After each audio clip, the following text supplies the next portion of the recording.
ముందైతే జగన్ అనేటువంటి వాడు మొండోడు, ఎవరి మాట వినడు.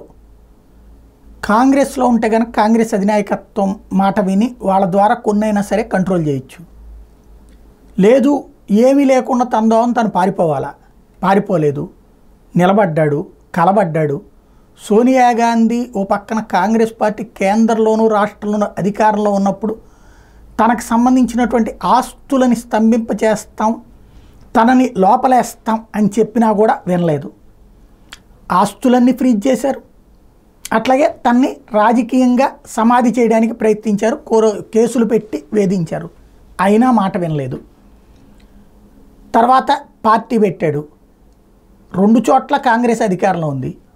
ఆ పార్టీ ఎక్కడ నిలబడుతుందంటే తను గెలవడం, తన తల్లిని గెలిపించుకోవడమే కాకుండా వరుసపెట్టి 15 మంది ఎమ్మెల్యేలను గెలిపించుకున్నాడు, 18 చోట్ల పోటీ చేసి. తెలుగుదేశానికి డిపాజిట్లు రానియకుండా చేశాడు ఆ రోజున. అయితే మెయిన్ ఎలక్షన్స్ దగ్గరకు వచ్చేటప్పటికి మిగతా వాళ్ళని పొత్తు పెట్టుకోవడం ద్వారా చంద్రబాబు గారు అధికారంలోకి వచ్చారు. ఆ తర్వాత జగన్ని దెబ్బకొట్టే పూర్తి బాధ్యత తను తీసుకున్నారు. 23 మంది ఎమ్మెల్యేలను తీసుకోవడమే కాకుండా జగన్ని అసెంబ్లీలో మాట్లాడనీయకుండా తొక్కిపెట్టారు. తద్వారా ఇక జగన్ పని అయిపోయింది అనుకున్నారు.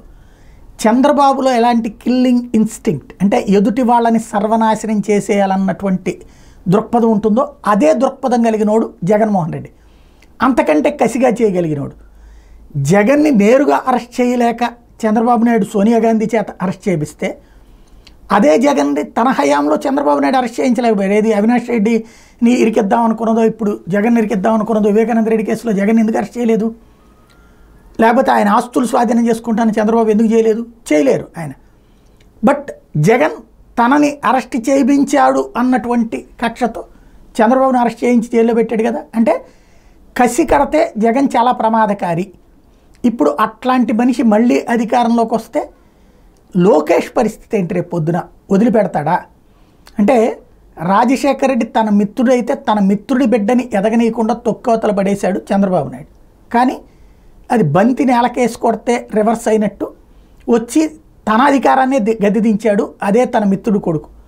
ఇప్పుడు తన జీవితాన్ని అంతం చేయాలని, తన రాజకీయాన్ని అంతం చేయాలని తను ప్రయత్నించినప్పుడు తన బిడ్డ జీవితాన్ని తనెక్కడ రాజకీయ జీవితాన్ని అంతం చేస్తాడో అన్నటువంటి కసితోనే ఉన్నాడు. అందుకే చంద్రబాబు నాయుడు 1కి 4 సార్లు తగ్గి బీజేపీతో పొత్తైనా, 60 పార్లమెంట్ సీట్లు ఇచ్చినా, పవన్ కళ్యాణ్తో పొత్తైనా, రోజు పవన్ కళ్యాణ్ని పొగుడుతున్నా వెనకాల ఉన్నది అదే కసి.